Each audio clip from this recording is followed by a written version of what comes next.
以上就是今天的新闻播报，感谢收听。茵茵乖不乖？茵茵2岁了，还不会说话，医生说是发育迟缓，再大些也许会好。但每次看见别人家的孩子喊妈妈，我心里都像被针扎一样。不过没关系，我们娘俩相依为命，总会熬出头的。二嫂，好久不见。有事儿？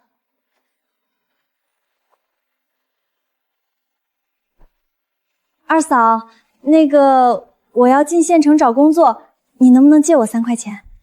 没钱。二嫂，你帮帮忙嘛，等我挣钱了立马还你。二嫂，我可是帮你要到了二哥的通信地址，还找到船务公司的电话呢，你不能忘恩负义吧？你说什么？怀孕3个月的时候，你说能帮我要顾少卿的地址，还说考试要照表费，我是不是给了你6块钱？那是出月子后，你又说能拿到船务公司的电话，我是不是又给了你5块？二嫂，那些钱是我省吃俭用留着给茵茵看病的救命钱，我寄出去的信1封回音都没有，打过去的电话不是打不通就是查无此人，顾爸爸，你从头到尾都在骗我！二嫂，我不是故意的，我当时真的以为……够了！我不欠你，也不欠顾家。等顾少卿回来，我就跟他离婚。我和茵茵跟你们顾家再无瓜葛。二嫂，你别这样，我妈知道会……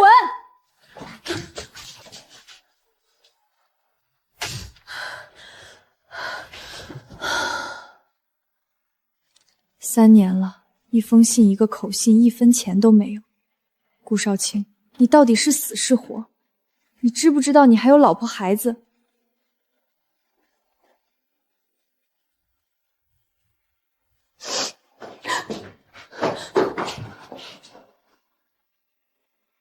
茵茵，饿不饿？茵茵虽然不会说话，却聪明得很。她能听懂我说的每一句话，会在我难过的时候帮我擦眼泪。她是我这3年唯一的支撑。哎呀，茵茵今天胃口真好。慢点吃，没人跟你抢。当年像小猫似的早产儿，如今长成了肉嘟嘟的小姑娘。只要看着她，我就觉得再苦再累都值得。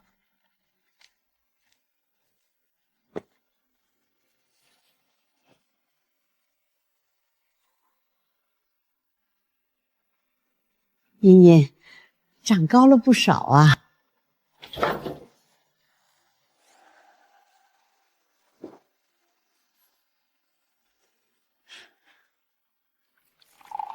婆婆，喝水。这是几件小孩的旧衣裳，芳芳小时候穿过的，洗干净了，茵茵应该能穿。谢谢。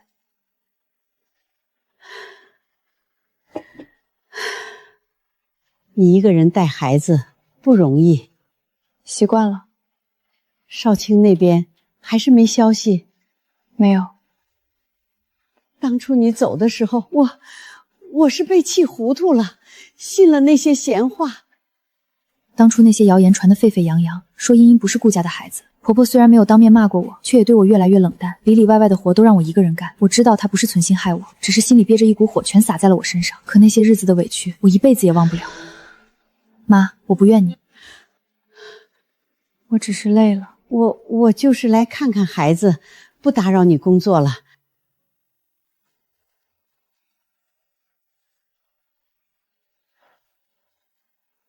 少卿要是回来，你跟他好好说，别一上来就提离婚。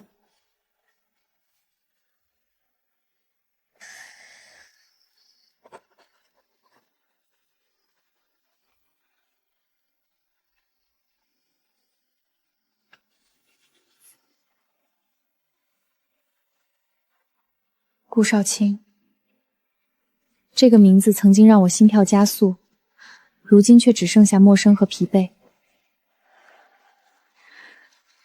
你到底在哪儿？你到底还记不记得？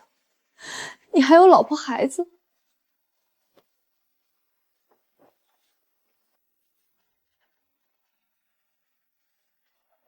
算了，不想了。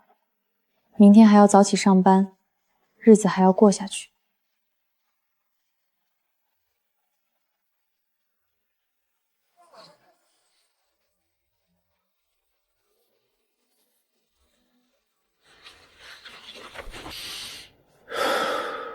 陆地上的空气和海上不一样，带着泥土和炊烟的味道，让人觉得踏实。3年了，我终于回来了。念念，我回来了。这3年，我在船上拼了命的干活，每个月的工资除了留一点生活费，其余全部寄回了家。我还写了几十封信，絮絮叨叨跟他说船上的事，说想他想孩子，说等我回来一定好好补偿他。可他一封信都没回过，难道是邮路不通？还是家里出了什么事儿？先回家看看了再说。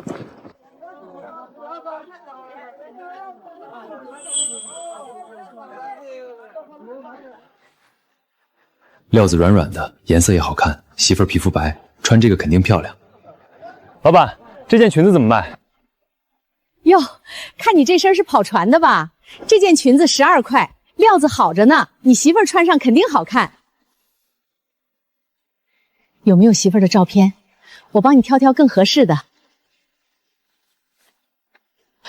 哎呦，你媳妇儿长得真俊，这模样这气质，穿什么都好看。这样吧，给你便宜1块，11块拿走。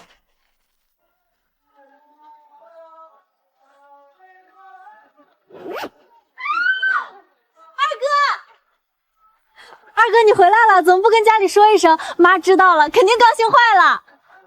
想给家里一个惊喜。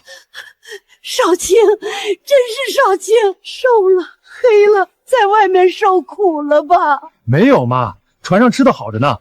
哥，这是给我买的裙子吗？这颜色我喜欢。这是给你二嫂买的，回头再给你买别的。二嫂啊，怎么了？念念和茵茵还好吧？好不好的，回家再说吧。到底出了什么事儿？二嫂她早就带着孩子搬走了，不住咱家了。什么叫搬走了？搬哪儿去了？这里人多嘴杂，先回家再说。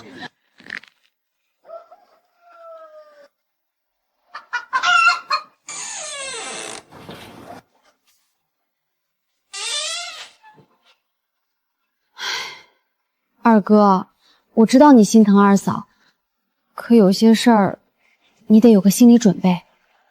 有话直说。二嫂你走后没多久，外面就有些闲话，说她婚前就跟别的男人，你知道的，镇上那些长舌妇嘴碎得很。我媳妇儿是什么人，我清楚。我就问你，她现在在哪儿？在镇上的广播站当播音员。二哥，我也是替你委屈，你在外面拼死拼活挣钱，他在家里却……我寄回来的钱呢？我每个月都往家寄钱，寄了3年，他怎么会去当播音员？钱都收到了啊，我和妈帮他收着呢，他要用随时能来拿。可他犟得很，非要自己出去住，我们也没办法。二哥，少卿，吃了饭再去。不吃了，我得先去看媳妇儿和孩子。二哥，你别去！镇上的广播寨我知道在哪儿，从县城坐班车过去也就半个多小时。3年了，我要去见我的媳妇儿，我的女儿，不管发生了什么，我都要亲眼看一看，亲耳听她说。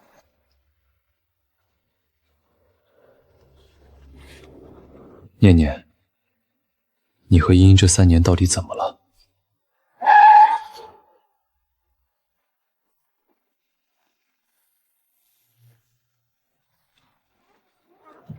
大爷，跟您打听个地方，红星镇广报站在哪儿？哦，你说广报站呀，顺这条道往东走，到头就是。谢谢大爷。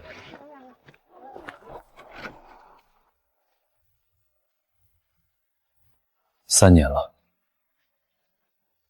，3年没见面，我无数次想象过重逢的场景。我想过他会哭，会笑，会扑进我怀里捶我的胸口，怪我怎么才回来。可我从没想过，他会一个人带着孩子住在这种地方。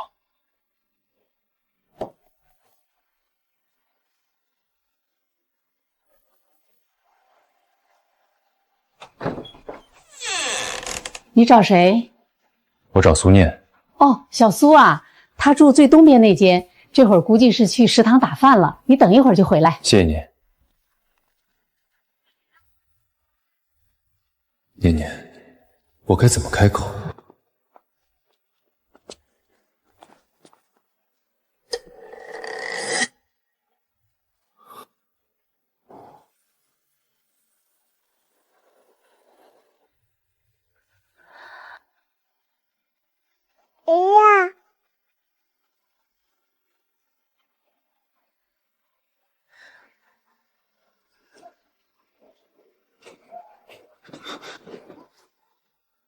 念念，放手。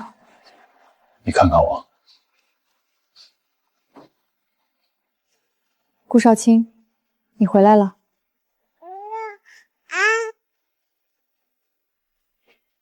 进屋说吧。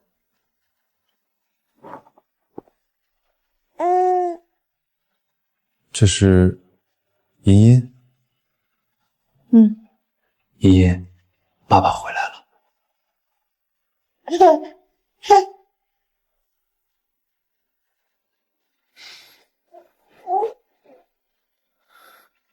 他不认识你，别吓着他。念念，这3年我饿了，让我先吃饭。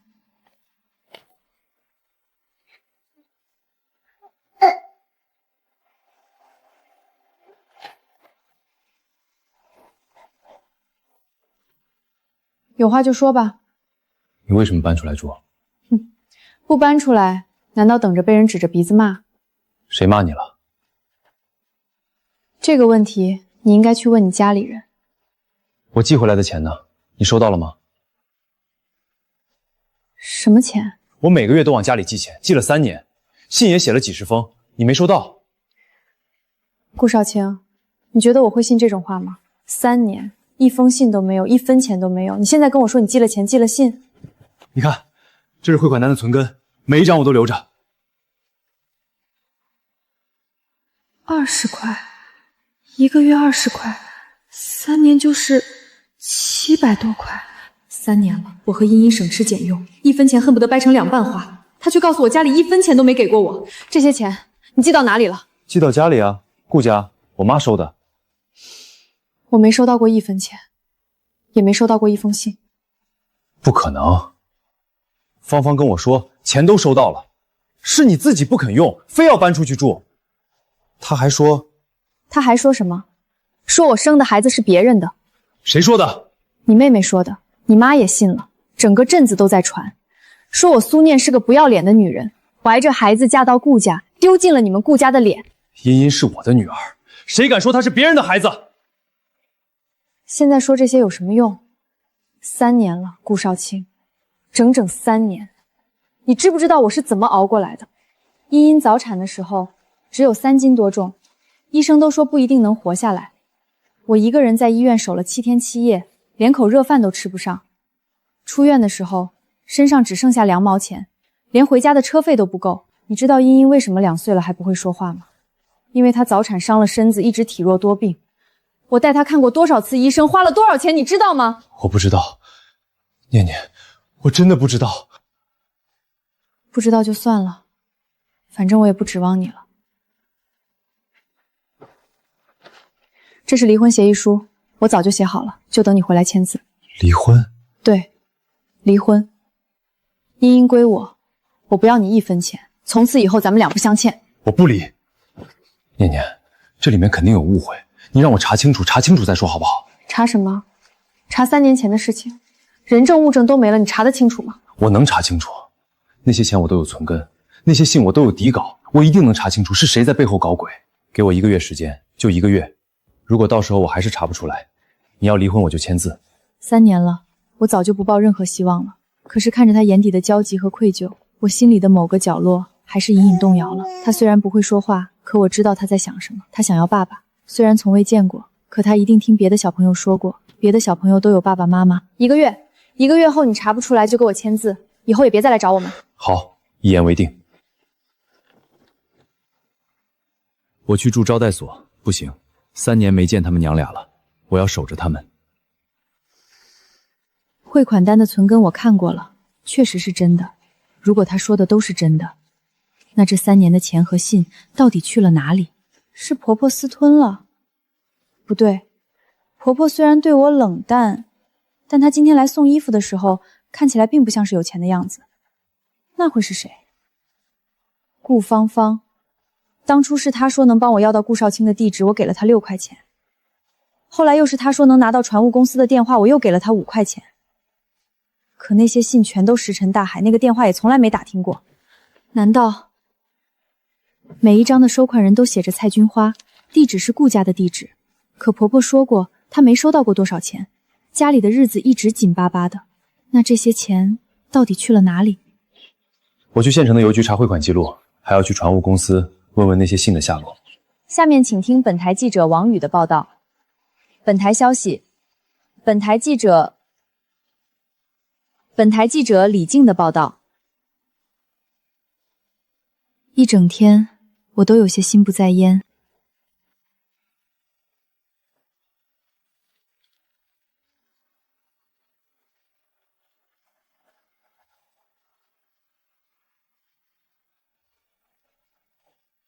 查到什么了？汇款记录查到了，每一笔都被人取走了。取款人的签名是我妈的名字，可笔记，你看这个签名跟我妈平时写的字不一样。蔡金花3个字写的歪歪扭扭，确实不像是婆婆的笔记。婆婆虽然没上过几天学，但写字还是很工整的。这个笔记倒是有几分眼熟。顾芳芳来借钱那天，曾经在我的本子上写过一个借字，那个字和这个签名上的字有几分相似。你怀疑是芳芳？我要回家一趟。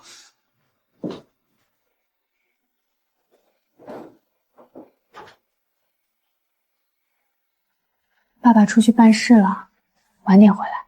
如果真的是顾芳芳，我不敢往下想。那可是整整3年的钱和信，700多块钱，几十封信。那些钱够我和茵茵过好几年安生日子了。那些信里写的又是什么？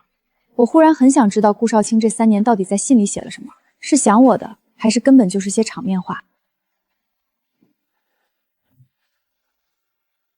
找到了。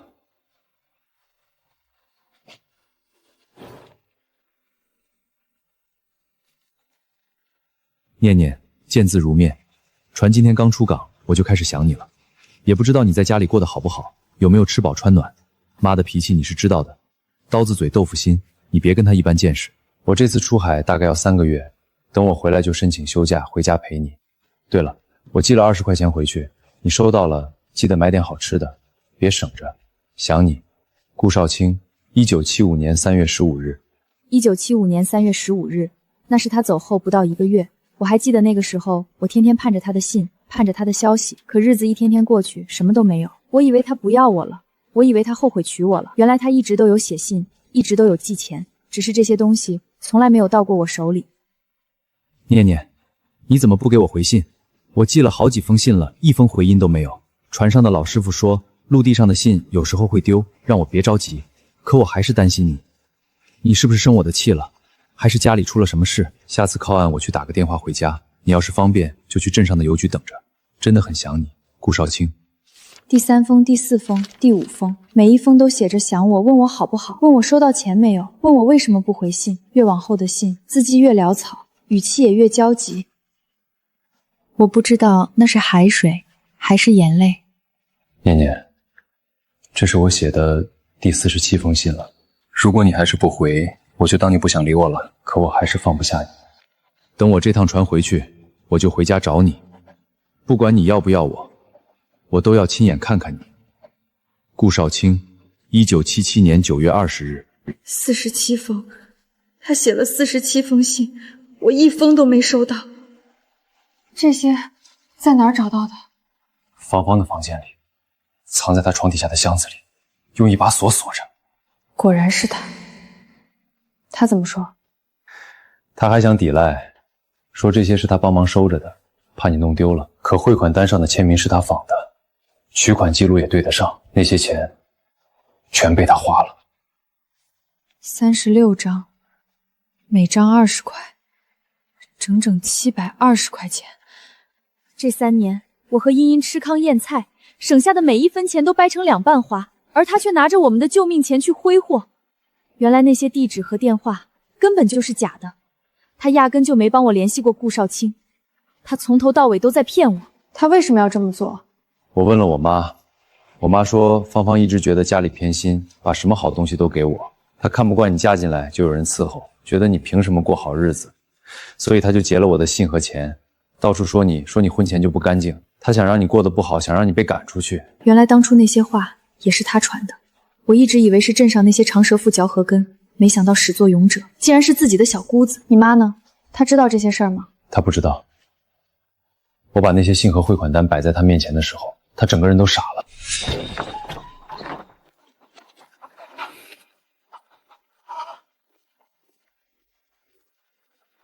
二哥，你干什么？这是我的房间，你没权利乱翻。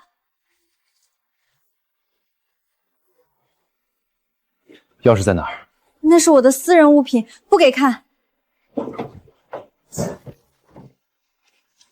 这是什么？妈，你自己看。这是少卿写给念念的信。对，3年47封，一封都没送到念念手里。还有这些3年的汇款单，每个月20块，700多块钱，全被人冒名领走了。芳芳，这是怎么回事？你跟我说清楚！我是帮二嫂收着的，怕她弄丢了。放屁！你以为我老糊涂了是不是？这汇款单上的签名谁写的？你以为我不认识你的字儿？妈，我错了，我真的错了。你不光劫了我的信和钱，你还说念念不干净，说茵茵是别人的孩子，对不对？说话！是我说的，我就是看不惯她。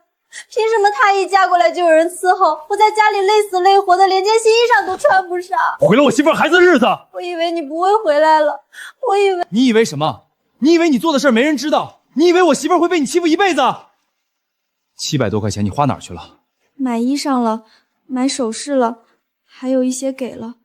给了谁？说给了谁？给了刘大强，就是隔壁村的那个，我俩处对象呢。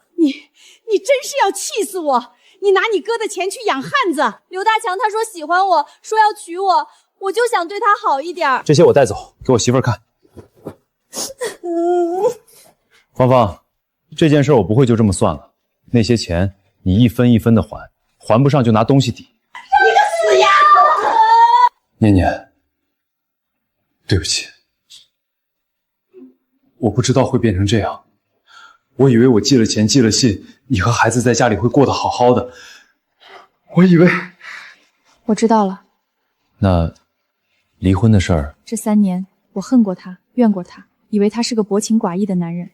可现在我才知道，他也是被蒙在鼓里的。他在船上拼死拼活的挣钱，以为我和孩子在家里吃饱穿暖，我在这边苦熬苦撑，以为他早就把我们忘了。我们都被那个自私的女人骗了。可是知道真相又怎样呢？这3年失去的时间能补回来吗？茵茵早产伤了身子，2岁还不会说话，这能怪谁？我独自一人熬过的那些日日夜夜，那些苦，那些累，那些委屈和眼泪，又该找谁讨？让我想想。好，你慢慢想，我等你。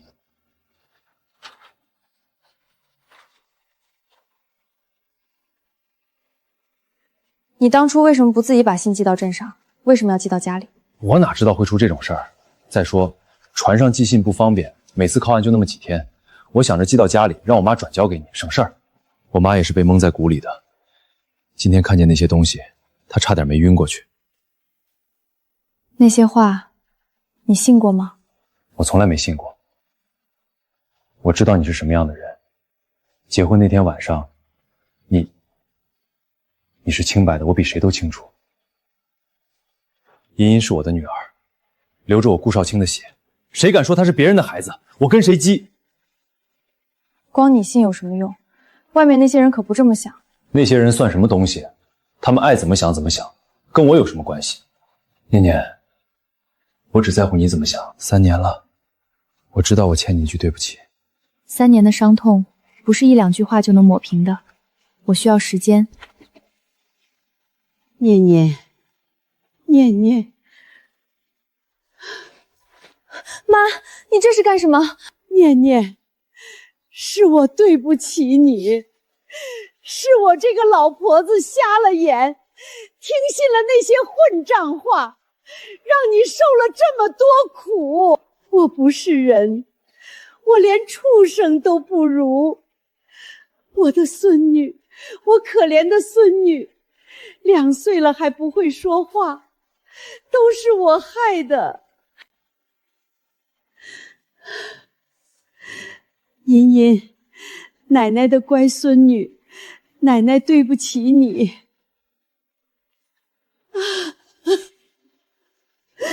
恨吗？恨过。怨吗？怨过。可现在看着婆婆这副模样，看着她哭得像个孩子，我心里的那些恨和怨忽然就淡了几分。她也是被骗的，她也是受害者。真正该恨的是那个自私自利，为了一己私欲毁了一家人的顾芳芳。妈，别哭了，事情都过去了。年年，你能原谅我吗？我知道我不配，可我求求你，给我一个机会，让我弥补你们。3年的苦，3年的难，不是一句对不起就能接过去的。可我也知道，冤有头债有主，不能把账全算在他头上。妈，我不怪你，但是有些事情不是说原谅就能原谅的，你让我再想想。少卿，你放心，我一定让芳芳把钱还上，1分都不会少。妈，你先吃点东西。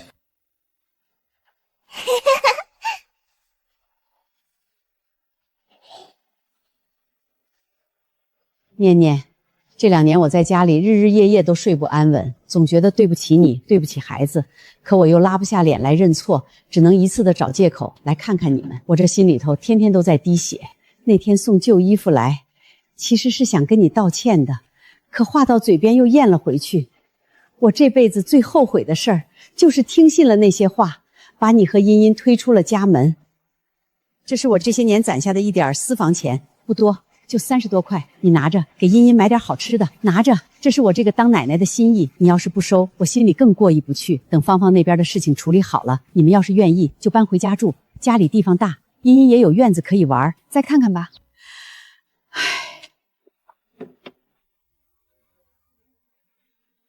我妈这2天没惹你生气吧？她变了很多。芳芳那边，我打算让她把钱全部还上。她手里那些首饰和布料，能卖的都卖掉，不够的部分让她出去打工慢慢还。那个刘大强呢？那个渣男收了芳芳那么多东西，却从来没说过要娶她。我去找过他，他说他早就有对象了，跟芳芳就是玩玩。顾芳芳害了我3年，可她自己又何尝不是被人骗了3年？只是她的苦是自找的，我的苦却是无妄之灾。她知道刘大强骗她了吗？知道了。我跟他说的时候，他整个人都傻了，哭了1夜。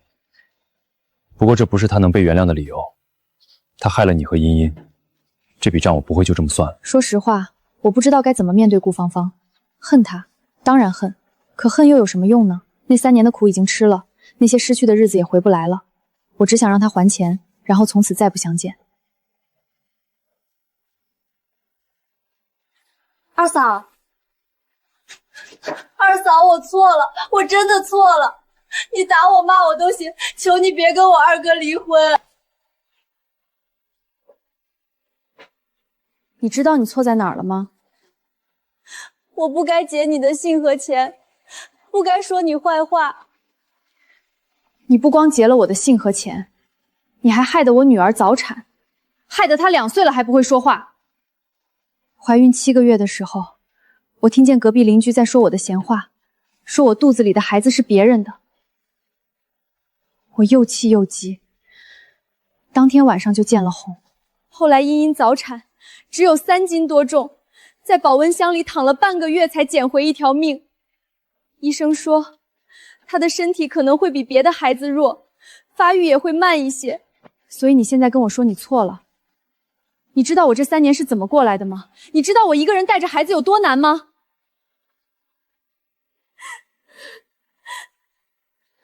累得不想再说一个字。起来吧。我说起来。那些钱我不指望你一下子还清，但你得记住，你欠我的，这辈子都得还。还有，从今以后，你不要再出现在我面前，我不想看见你。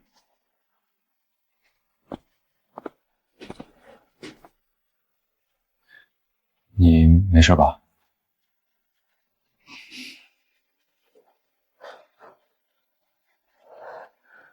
顾芳芳走后没几天，就传来了她出去打工的消息。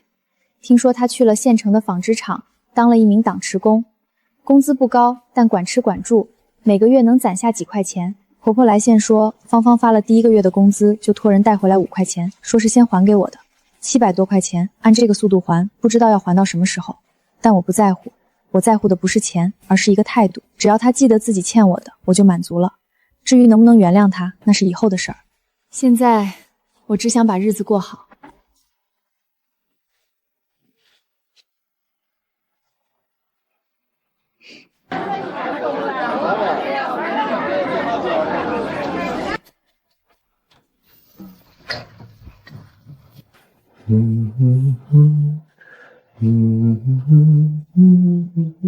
这3个月里，他几乎包揽了所有的家务活。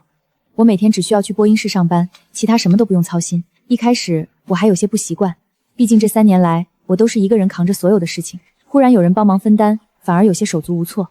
可渐渐的，我发现自己开始依赖他了，依赖他每天早上端到床前的热粥，依赖他每天晚上讲的那些船上的故事，依赖他每次看我时眼睛里的温柔。他像是在用这3个月的时间弥补过去3年的缺席，而我也在一点一点地放下心里的芥蒂。念念，你还生我的气吗？生过。现在呢？现在不生了。那离婚的事儿……谁说要离婚了？不离了，真的不离了。不离了。念念，我向你保证，以后我会好好照顾你和茵茵，我不会再让你受苦了，绝对不会。那一刻，我心里的最后一块坚冰彻底融化了。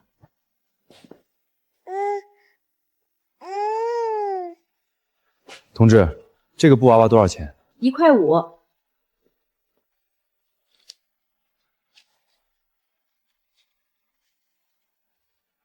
这3年，我连1块糖都舍不得给他买，更别说玩具了。现在，他终于可以像别的孩子一样，有自己的玩具了。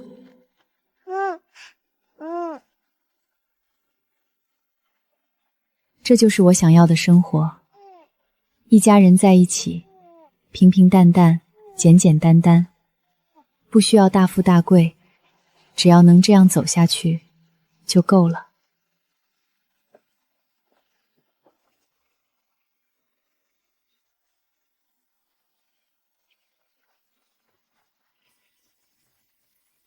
妮妮，这是送给妈妈的吗？妈，你叫我什么？妈妈。2年了，整整2年，我日日夜夜盼着他开口叫我，盼着听见他的声音。今天他终于叫我了，他叫我妈妈。茵茵会说话了，我们茵茵会说话了。爸，再叫一声，再叫一声爸爸。爸爸。这一刻，整个世界都只剩下我们3个人。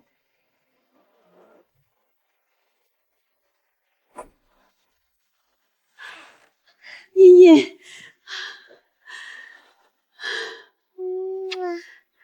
茵茵，叫奶奶，叫奶奶。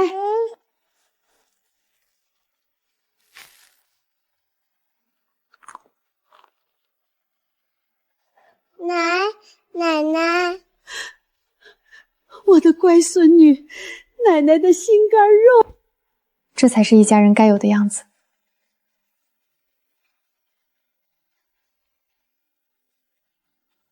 依依，我不想走，又不是不回来。可我舍不得你们，这才刚过上几天好日子，又要分开。这次不一样了，这次你走了，我会给你写信，会给你寄照片。你在船上也要好好的，别让我担心。等我下次休假回来，我去申请调到近海的船。近海的船跑得近，1-2个月就能回来一趟。还有，等茵茵再大一点，我就把你们接到县城去住。县城的学校好，医院也好，茵茵以后上学看病都方便。想得挺远的。那当然，我得把以后的路都想好了，不能再让你受苦了。对了，等下次回来，我带你去省城看看。省城有大医院，让大夫给茵茵好好检查检查，看看她身体还有没有什么问题。好。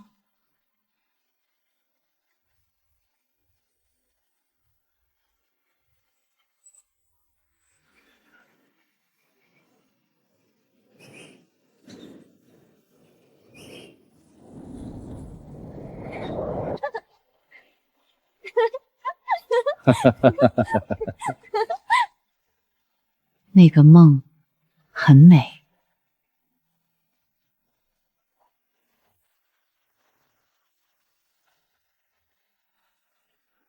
茵茵，爸爸要出门挣钱去了，你在家要乖乖听妈妈的话，知道吗？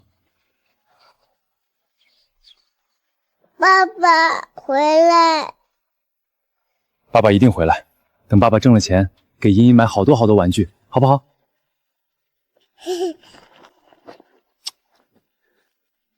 念念，照顾好自己，也照顾好茵茵。有什么事就给船务公司打电话，他们会转告我的。我会经常给你写信的，这次一定能收到。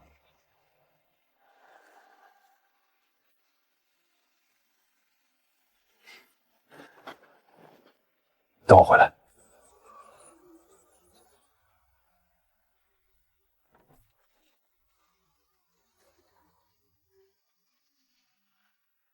爸爸，再见。因为我知道他会回来的，这一次我们不会再错过了。顾少卿走后，日子又恢复了平静，可这种平静跟以前不一样了。以前是一个人熬，现在是一个人等。熬是苦的，等是甜的。顾少卿说到做到，几乎每个星期都会寄一封信回来。信里写的都是些琐碎的小事，今天船上吃了什么，明天要去哪个港口，海上的日出有多漂亮，海上的星星有多亮。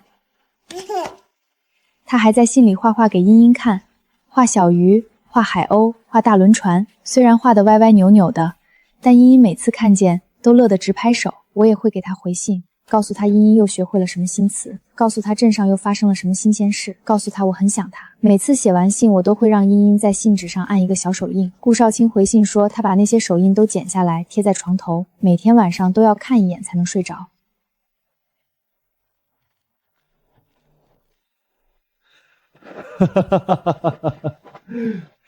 想死我了。爸爸，爸爸。这几个月，茵茵的语言能力进步了很多，已经能说简单的句子了。虽然有些词还是说不清楚，但比起刚开口那会儿，简直是天壤之别。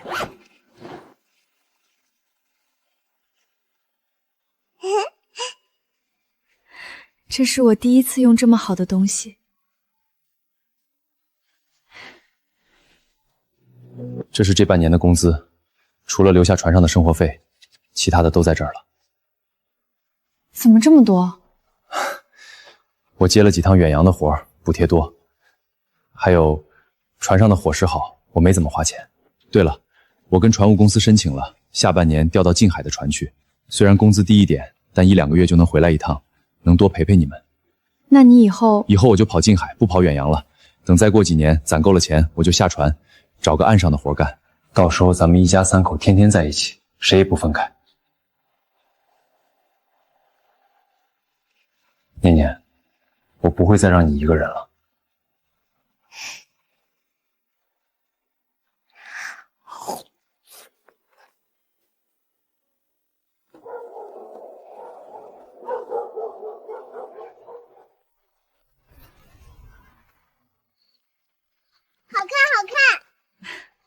这就是我想要的生活，一家人在一起，平平淡淡，简简单单，哪怕日子过得紧巴巴的，可只要有彼此在身边，就觉得什么都值得。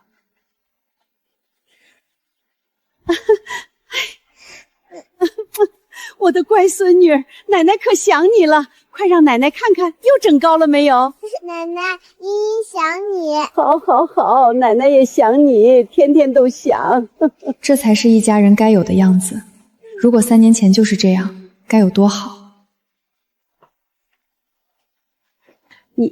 你们今天能回来，我真高兴。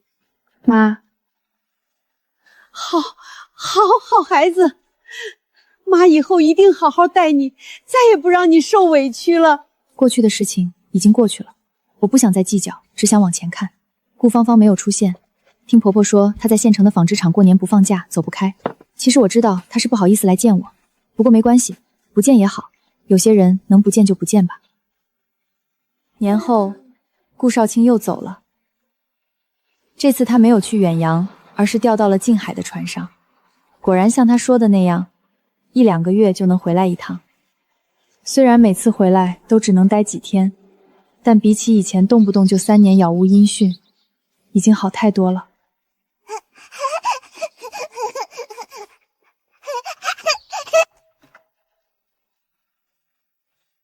小苏，上面有意把你转成正式工，你愿不愿意？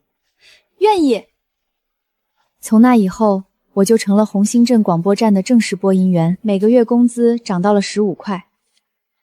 日子越过越好，茵茵也越来越聪明伶俐。门前大桥下游过一群鸭，来6、7、8，咯嘎咯。苏家那个小丫头真是越来越讨人喜欢了。阿姨好。检查结果出来了，孩子的身体基本上恢复了，只是比同龄的孩子稍微瘦弱一些，以后多注意营养就行。这些年，我一直担心茵茵的身体，担心她会留下什么后遗症。现在医生说没事了，我悬着的心终于可以放下了。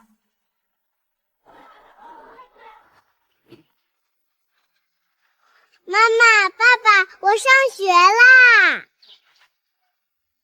上课要认真听讲，要跟小朋友好好相处，知道吗？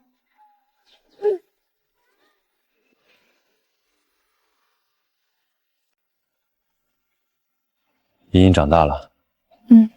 是啊，长大了。那一刻，我忽然想起了5年前。5年前，茵茵还是一个只有3斤多重的早产儿，躺在保温箱里，连呼吸都费劲。那时候我以为她活不过去了，可她活下来了，而且活得很好。她是我最坚强、最勇敢的女儿。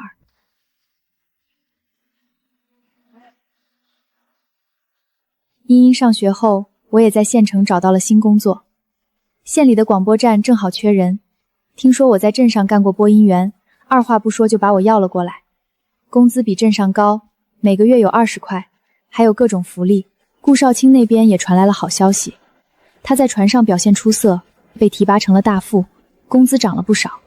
他说再过几年，等攒够了钱，就辞了船上的活，在岸上找份工作，再也不出海了。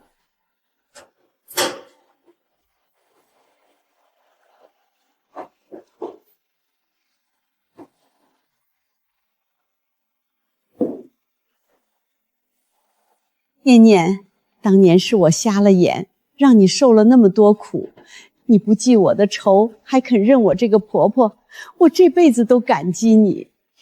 妈，过去的事情就别提了。你是个好孩子，少卿有你这样的媳妇儿，是他的福气。那些年受的苦，流的泪，终于都值得了。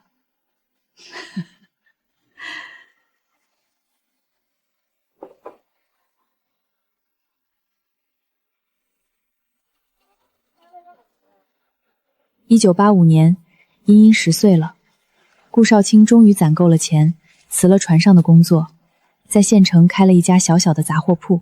从那以后，他再也不用出海了，每天都能陪在我和茵茵身边。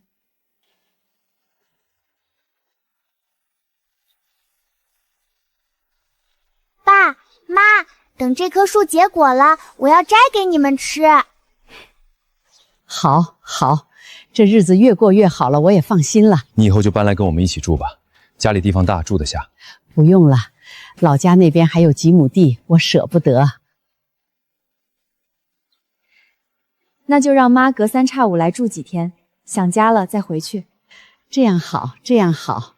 这就是我曾经梦想的生活，一家人在一起，平平淡淡，简简单单。虽然经历了那么多波折，受了那么多苦，但最终我还是得到了我想要的一切。念念，谢谢你。谢我什么？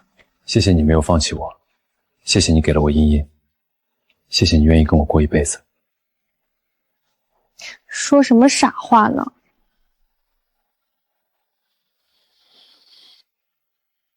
很多年后，茵茵考上了大学，成了我们镇上第一个女大学生。她学的是医学，说以后要当医生，治病救人。爸妈，你们回去吧，我在这儿会好好的。